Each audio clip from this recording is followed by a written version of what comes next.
প্রিয় ছাত্রছাত্রী, আশা করি তোমরা সকলেই ভালো আছো এবং সকলেই শেষ পর্যায়ে প্রস্তুতির মধ্যে আছো। অনেকেই মেসেজ করছো, প্রচুর মেসেজ আমি পাচ্ছি যে স্যার বা দাদা পড়ছি কিন্তু মনে রাখতে পারছি না। পড়তে গিয়ে এত চাপ হচ্ছে, খুব শরীর খারাপ লাগছে। মনে হচ্ছে এতদিন কিছুই পড়িনি, যা দেখছি নতুন লাগছে। মনে হচ্ছে এখনো অনেক সিলেবাস পড়তে হবে, অনেক কিছু কভার করতে হবে। পাগল মতন লাগছে, পড়াশোনা করতে পারছি না আর মন বসাতে পারছি না। এই একটা বিষয় বলবো, আর একটা বিষয় হচ্ছে পরীক্ষার দিন বা পরীক্ষার সময় ওএমআর বিষয়গুলো নিয়ে বলবো। জাস্ট একটা জিনিস বলি, দেখো এই 7টা দিনে আর এমন কিছু তুমি 24 ঘন্টা করেও যদি পড়ো, 7 24 168 ঘন্টা, 168 ঘন্টা পড়ে কখনো চাকরি হবে না। এতদিন যা পড়েছো তার বেশি তোমার চাকরি হবে। এই 7টা দিন এবার রিল্যাক্স মুডে চলে আসতে হবে।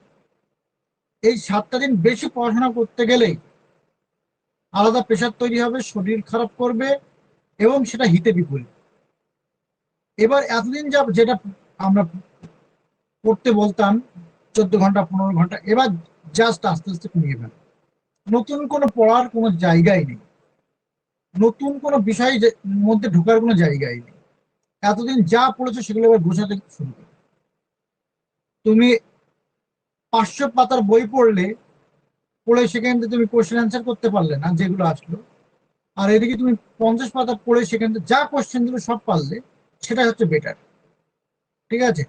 আমি এ এ থেকে জেড পর্যন্ত রাইটার বা এ বই সে বই পড়লাম, পড়ে আমি চাকরি পেলাম না, ও তার থেকে আমি একটা বই পড়ে আমি যদি চাকরি পাই, সেটা অনেক অনেক অনেক ভালো। ঠিক আছে?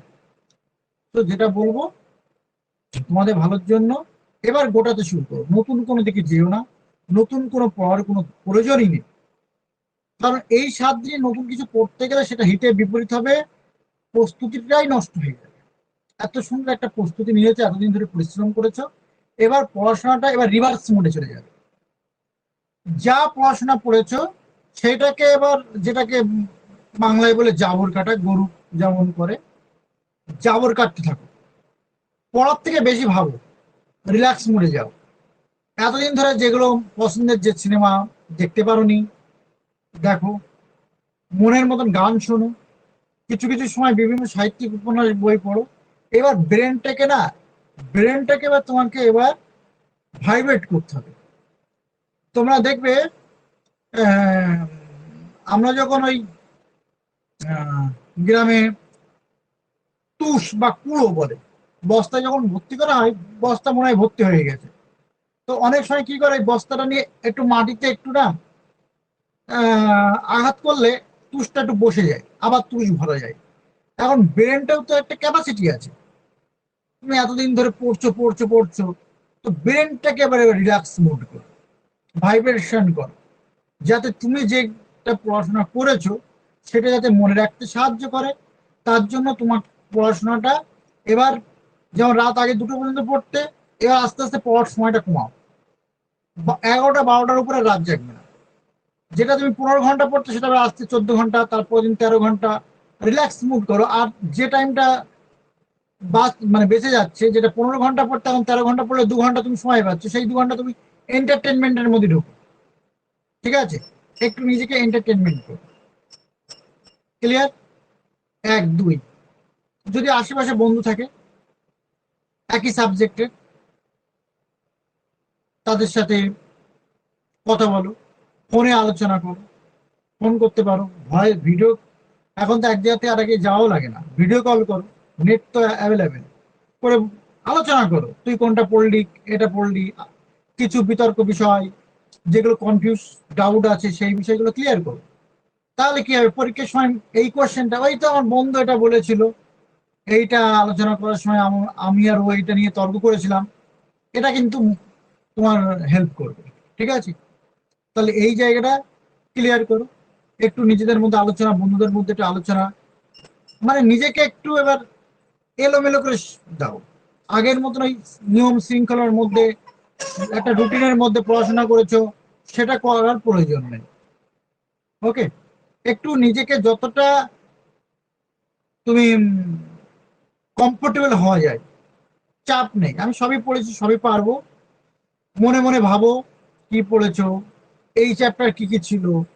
জাস্ট তোমার যদি মনে হয় এই চ্যাপ্টার এই বিষয়গুলো আমার একটু মনে পড়ছে না, তুমি পড়ার সময় হয়তো শর্ট নোট করেছো বা তোমার কাছে কোনো নোটস আছে, সেটা দেখো। পড়ার টাইমটা, পড়ার স্থানটা চেঞ্জ করো। তুমি চেয়ার টেবিলে পড়েছো বা ছাদে গিয়ে পড়ো একটু, বিকেলবেলা ছাদে গিয়ে পড়লে, কখন একটা পুকুরের ধারে গিয়ে পড়লে, ঠিক আছে, কখন হাঁটতে হাঁটতে পড়লে। পড়ার সিস্টেমটা এই 7টা দিন নিজেকে কিন্তু রিল্যাক্স করতে হবে, খাওয়া দাওয়াটা খুব কন্ট্রোল করতে হবে, শরীরটাকে একদম সতেজ রাখতে হবে, ঝাঁ চকচকে। মানে তোমাকে দেখে যেন কেউ মনেই না করতে পারে যে তোমার একটা এক্সাম আসছে সামনে। একদম ফ্রেশ মাইন্ড, একদম তরতাজা, একদম কোনো গাছ থেকে যখন নতুন পাতা যখন বেরোয় যেমন লাগে, ঠিক তেমন। এটা কিন্তু এমসিকিউ এক্সাম, বারবার বলছে এটা এমসিকিউ এক্সাম। শুধু পড়াশোনা নয়, বিভিন্ন টেকনিক্যালি ভাবে যে এগিয়ে যেতে পারবে সেই ক্র্যাক করতে পারবে। অনেকে প্রচুর পড়েছে, পরীক্ষা হল পর্যন্ত যেতে যেতে এত নার্ভাস হয়ে গেছে, সে পরীক্ষাটাই ঠিক মতন দিতে পারলো, কনফিউজ করে ফেললো। ওকে, তাহলে এই বিষয়গুলো মেনটেন করো। এবার আসি পরীক্ষার আগের দিন, শনিবার 6 সেপ্টেম্বর পরীক্ষা। আশা করি সবাই বাড়ি, মানে দিনের দিন যাওয়া যাবে সেন্টার, কারণ সব সেন্টারগুলোই জেলার বিভিন্ন শহরে আছে।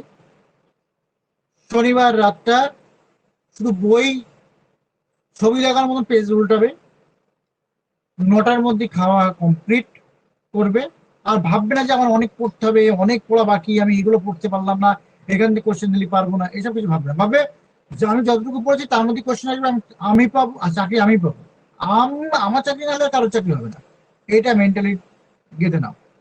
শনিবার রাত 9টার মধ্যে খাওয়া দাওয়া কমপ্লিট। খাওয়া দাওয়া করলে, খাওয়া দাওয়া করার পর সম্ভব মতো খাওয়া দাওয়া কমপ্লিট করলে, কমপ্লিট করে একটু হাঁটাচলা করলে, পাইচারি করলে, করে তাড়াতাড়ি ঘুমিয়ে যাওয়ার চেষ্টা করো। যদি ঘুম না আসে, গল্পের বই পড়ো, মনে যেগুলো ভালো লাগে, যেগুলো তোমাকে এনার্জি দেয়, যেগুলো তোমাকে মোটিভেট করে, সেগুলো শোনো। তাড়াতাড়ি ঘুমিয়ে যাওয়ার চেষ্টা করো। সকাল সকাল ওঠো পুরো ফ্রেশ মাইন্ডে। যদি হাতে সময় পাও, কিছুটা বই উল্টানোর চেষ্টা করো, যতটা পেজ পারো উল্টানোর চেষ্টা করো, ঠিক আছে। এবার পরীক্ষা হল বাড়ি, তার আগে কিন্তু জেনে নেবে তোমার পরীক্ষা। ও আরেকটা কথা বলে দিই, শনিবার রাতে কিন্তু ব্যাগটা গুছিয়ে রাখবে মাস্ট। তুমি যে ব্যাগটা নিয়ে যাবে, কি কি নেবে? অ্যাডমিট কার্ড নেবে, তোমার আধার কার্ড নেবে, 1-2 কপি ছবি নেবে, রঙিন ছবি যেটা তুমি দিয়েছো। ছবি লাগবে তা না, কিন্তু রেখে দেওয়া ভালো। আজ আচ্ছা, একটা হোয়াইটনার রাখবে, একটা হোয়াইটনার রাখবে, 2-3টা পেন রাখবে, ঠিক আছে, এগুলো মাস্ট। এগুলো কিন্তু হোয়াইটনার, এটা রাখবে। কেন রাখবে বলে দেবো। আচ্ছা, ব্যাগটা গোছানো হয়ে গেল। সকালবেলা যদি হাতে সময় থাকে, বাড়ি একটু পড়লে, হালকা খাবার খেলে, খেয়ে অন্তত পরীক্ষায় 12টায় শুরু হবে, টার্গেট করবে 10টা থেকে 10:30টার মধ্যে পরীক্ষা সেন্টারে পৌঁছে যাওয়ার জন্য। এমন হয় না 11:30 বেজে গেল, 11টা বেজে গেল। তার আগের থেকে সবকিছু খোঁজ খবর নিয়ে রাখবে, এই স্কুলে এখান থেকে পৌঁছাতে কিভাবে যাওয়া যায়, তোমার বাড়ির থেকে যোগাযোগ ব্যবস্থা কেমন, কত সময় লাগতে পারে, সবকিছু ডিটেলস জেনে কমপক্ষে 10টা থেকে 10:30টার মধ্যে সেন্টারে পৌঁছে যাওয়ার চেষ্টা করবে। ওকে, সেন্টারে পৌঁছে গিয়ে কিন্তু আরেকবার ব্যাগটা খুলে দেখবে তোমার অ্যাডমিট কার্ড, তোমার আধার কার্ড, তোমার পেন, এগুলো সব ঠিকঠাক আছে কিনা। ওকে, পরীক্ষা হলে প্রবেশ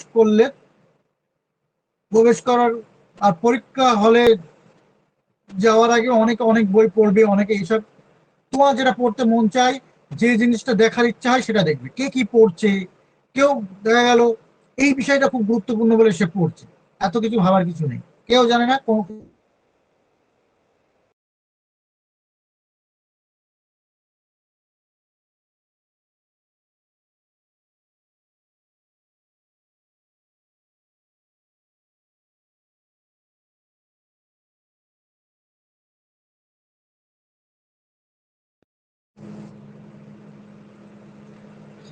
সুতরাং কনফিউজড হবে না, মাইন্ড ডিটারমাইন্ড রাখবে, তুমি যেটা জানো সেটাই সঠিক, তুমি যেটা পারো সেটাই সব থেকে অথেন্টিক।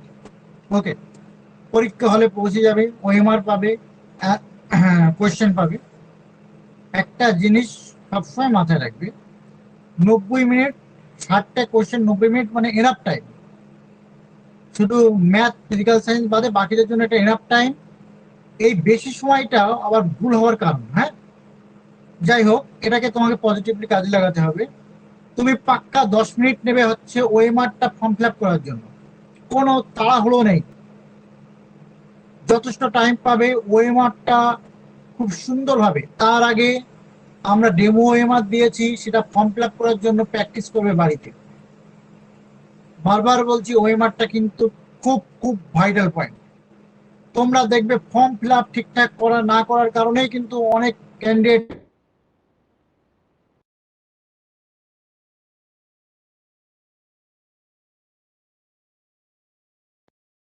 কিন্তু অনেকের বাতিল হয়ে যাবে। মনে রাখবে, ওএমআরটা কিন্তু খুব গুরুত্বপূর্ণ। এটা অবশ্যই সঠিকভাবে সুন্দরভাবে ফর্ম মানে ওএমআরটা ফিল আপ করবে, ধীরে সুস্থে, কোনো তাড়াহুড়ো করবে না। তুমি সিগনেচার, ডেট, এগুলো সুন্দরভাবে ওএমআর কমপ্লিট করবে। ঠিক আছে, পার্ট 1। এবার কোশ্চেন পাওয়ার পরে দিল কি বাত সেই হে, যেটা মনে হবে, যেগুলো মনে হবে এটা আমি সঠিক অ্যান্সার, পরীক্ষা হলে সেটাই করবে। পাশের থেকে কে কি বললো, পরীক্ষা হলে এটা মনে হয় যে ও বলছে মানে ও এটা একদম সঠিক, আমি কিছু জানি না, মানে নিজে ব্রিলিয়ান্ট হলেও তখন সেই মুহূর্তে মনে হয় যে আমি, আমার বেস নাথিং, পাশের জন সে যদি ভুলও করে দেয় মনে হয় ওই ব্রিলিয়ান্ট। ঠিক আছে, চাকরি পরীক্ষা এক একটা গোল তোমার জীবনের এগিয়ে নিয়ে যেতে সাহায্য করছে। এক একটা গোল তোমাকে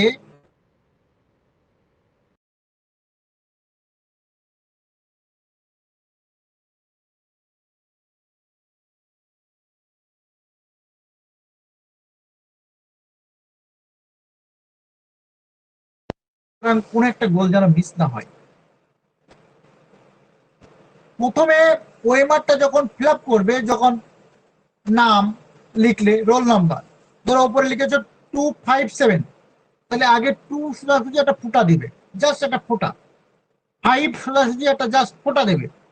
ঠিক আছে, 7 সোজাসুজি একটা ফোঁটা দেবে। রোল নাম্বার সিরিজ দিলাম, ফোঁটা দিলে দিয়ে আবার রোল নাম্বারটা মিলাবে। মিলিয়ে যদি দেখো হ্যাঁ আমি যার ঘরে ফোঁটা দেওয়ার কথা তার ঘরে ফোঁটা দিয়েছি, তারপরে গোল করবে। প্রথমে এরকম করবে না যে ওপরে 2 লিখেছি মানে 2 এর ঘরে গোলটা প্রথমে করে দেবে, আগে ফোঁটা দিয়ে নিশ্চিত করবে একবার। কারণ ফোঁটার পরে ফোঁটা দিলে কোনো অসুবিধা নেই। তবু যদি কারোর কখনো কোনো ভুল হয়ে থাকে, ভুল হয়ে যায়,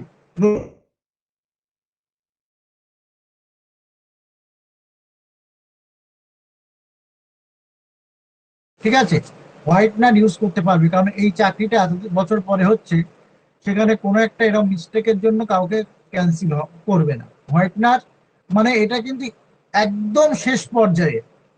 মাথায় এটা যেন গেঁথে নিও না যে আমার কাছে হোয়াইটনার আছে মানে আমি ভুল করলে হোয়াইটনার চালিয়ে দেবো, কারণ ওটা অ্যাকসেপ্ট নাও হতে পারে যদি মেশিনে যদি চেক করার সময় যদি অ্যাকসেপ্ট না করে। সেই জন্য এটা কিন্তু একদম শেষ পর্যায়ে, যখন আমার পিঠে দেওয়াল ঠেকে যাবে। ওকে, কোশ্চেনের অ্যান্সার স্ক্রিপ্টে কারোর হোয়াইটনার ইউজ করবে না। ধরো কোনো একটা অ্যান্সার বিতে গোল করে ফেলেছো, তখন তোমার মনে হলো যে এটা ডি হবে, তখন কিন্তু অ্যান্সারে গিয়ে হোয়াইটনার ইউজ করবে না। এটা রোল নম্বরের ক্ষেত্রে, কারণ ওনারা অনেক সময় ম্যানুয়ালি রোল নম্বর দিয়ে ওইমার চেক করায়। যা আমার হিস্ট্রিতে বলে, আমি অনেক চাকরি পরীক্ষা দিয়েছি, এর আগে যেমন স্টাফ সিলেকশন ছিল, সেখানে একটা এরকম হোয়াইটনারের জন্য আমার ওরা মানে ওয়েমারটাই রিজেক্ট করে দিয়েছিল। আবার পিএসসি একটা পরীক্ষায় ওরা আবার, আমার এক বন্ধুর ক্ষেত্রে দেখেছিলাম ওরা আবার অ্যাকসেপ্ট করেছিল। ঠিক আছে, তো এইগুলো কমিশনের সদিচ্ছার উপরে নির্ভর করে। তো যেহেতু এটা সাবজেক্ট পরীক্ষা, এত বছর পরে একটা পরীক্ষা হচ্ছে, সুতরাং তারা নিশ্চয়ই এই জায়গাগুলোকে মানে চাকরি প্রার্থীদের কথা ভাববে, বিবেচনা করবে। এবার কোশ্চেন যেগুলো প্রথমে মনে হবে অ্যাবসলিউটলি রাইট, সেগুলো আগে করে নাও, করে নিয়ে গোলটা কমপ্লিট করে নাও। দেখা গেল আমি 1 থেকে 60 যেগুলো হয়ে গেছে সেইগুলো আমি ওই ফুটা দিয়ে নেবো। ধরো আমি 10-এর, আমি প্রথমে দেখা গেল আমি 40টা জেনুইন করে ফেলেছি একদম 100%, ওই 40টা গোল করবো। কিন্তু দেখা গেল আমি 5 করেছি, 7 করেছি, 8 করেছি, 9 করেছি, পাঁচের বিতে একটা ফুটা দাও। 7 করেছি, 7-এর সিতে একটা ফুটা দাও। কারণ এই জেনুইন শট একটা বি হবে, আমি যদি ডিতে গোল একবার করে ফেলি, এই জেনুইন শট যদি আমার একটা বাদ চলে যায়, এক কম পাওয়া মানে আমি কয়েকশো কয়েক হাজার জনের পেছনে চলে গেলাম। ক্লিয়ার? আমার যেগুলো কনফিউজ আছে সেগুলো ভুল হোক, তাতে অসুবিধা নেই, তাতে দুঃখ নেই। পরীক্ষা হল থেকে বেরিয়ে যেন আমার, বা দেখা গেল কোনো কারণে 55 কাট অফ হয়েছে, আমার 54, ওই একটা ভুলের জন্য সারা জীবন আফসোস করতে হবে। ওকে? তো এইরকম ঘটনা যাতে কারণ না ঘটে, সেই জন্য আমি বারবার বলছি ফুটা ফুটা দিয়ে নিলাম 1 থেকে 60 যেগুলো আমার জেনুইন হয়েছে। আবার যখন আমি গোল করতে যাব, যখন ফাইনালি গোল করবো, তখন আরেকবার চেক করব যে আমি 1-এর বিটা গোল করছি তো, 3-এর সিটাই গোল করছি তো। এটা তাহলে এটা, এই যে জেনুইনটা আমাকে, আমি যতগুলো জেনুইন পারবো এটা চেষ্টা করবে 1 ঘন্টা মধ্যে কমপ্লিট করার। প্রথম 10 মিনিট গেল আমার কি জন্য? ওয়েমার। তারপরে এই 40টার জন্য 40 মিনিট, সেখানে আমি আরো 50 মিনিট ধরলাম, 1 ঘন্টা চলে গেল, আমার 20টা আছে 30 মিনিট। এবার এই 20টা আমি বারবার পড়বো, ভাববো, আর মনের কথা শুনবো। ঠিক আছে? যে 4টে অপশন আছে, প্রথমে কোশ্চেন পড়ার সময় মনে হয়েছিল এটা হতে পারে, আবার ভাববো এটা, অনেক লজিক্যালি ভাববো, একটু টাইম নেবো। ঠিক আছে? 20টার জন্য একটু ধীরে সুস্থে, আমি 40টা মানে আমি তাল গাছে আয় হাত বলে না, আমি আয় হাত উঠতে বাকি। এই আয় হাতটা আমার যেন কোনো কারণে স্লিপ না করে। কমপক্ষে এই 40, বাকি 20টার মধ্যে আমার 15টা কোশ্চেন, 12টা থেকে 15টা কোশ্চেন আমাকে জেনুইন করতে হবে। একটা জেনারেলি ধারণা দিচ্ছি, কোশ্চেন কেমন হবে ক্যান্ডিডেটস এর উপর নির্ভর করে, তবে বাংলা, ইংরেজি, হিস্ট্রি, জিওগ্রাফি, এডুকেশন, সংস্কৃত, ফিলোসফি, তারপরে হচ্ছে পলিটিক্যাল সায়েন্স, এইসব সাবজেক্টগুলোতে জেনারেলদের কমপক্ষে 50-এর উপরে স্কোর করা উচিত বা করতে হবে চাকরি পেতে গেলে। ম্যাথ, ফিজিক্যাল সায়েন্সে 30-35 প্লাস স্কোর করতেই হবে, বায়ো সায়েন্সে 35-40 প্লাস স্কোর করতেই হবে। এইটা তোমাকে টার্গেট রাখতেই হবে। জেনারেলদের যেমন বাংলায় আমি বলবো 55 প্লাস স্কোর তো গুড স্কোর, এর বেশি মানে এইরকম স্কোরের কাছাকাছি নিয়ে আসতে হবে। বাংলার মতন সাবজেক্টে 30 স্কোর হচ্ছে, এখনই বলে দিচ্ছি, তাতে খুব বেশি আশা করে লাভ নেই। ঠিক আছে? তো এই হচ্ছে বিষয়টা। সবাই ভালো করে পড়ো এই 7টা দিন, একটু পড়াশোনাটা অন্য রকমের বললাম। ঠিক আছে? সেটা ফলো করো, এই নিয়মগুলো ওএমআর হলে, মানে পরীক্ষা হলে ওএমআরটাকে গুরুত্ব দেবে, কারণ তোমরা কার্বন কপি পেয়ে যাবে। আর পরীক্ষা থেকে বেরিয়ে অনেকে অনেক বলবে, অনেকে ফোনটা নিয়ে মাম্মামকে বলবে, বাবাকে বলবে আমি 60-এ 60 করে দিয়ে এসেছি, আমি এত করে এসেছি। কার কথা কোনো কাজ দেবে না। পরীক্ষার পরে অ্যান্সার কি বেরোলেও 2 দিন পরে মিলাবে। নিজেকে একদম রিল্যাক্স, কে কি বলছে না বলছে, আমরা পরীক্ষা দিতে অভ্যস্ত, অনেকে অনেক কথা বলে, দেখা গেল সে পরীক্ষায় মানে কাট অফের কাছে তো আসা তো দূর, সে অনেক দূরেই আছে। সুতরাং পরীক্ষা হল থেকে কিছু থাকবেই, তারা এমন ভাব দেখায় তারা চাকরিটা পেয়ে গেছে আর আপনার দ্বারা কিচ্ছু হবে না। সুতরাং এইসব নিয়ে মন খারাপ করবেন না, যেন জেনুইন জিনিসটা যেন ভুল না হয়। কারণ এটা কম্পিটিটিভ এক্সাম, তাহলে সারা জীবন একটা আফসোস থেকে যাবে। ঠিক আছে? এখন শেষ করছি, শুভরাত্রি।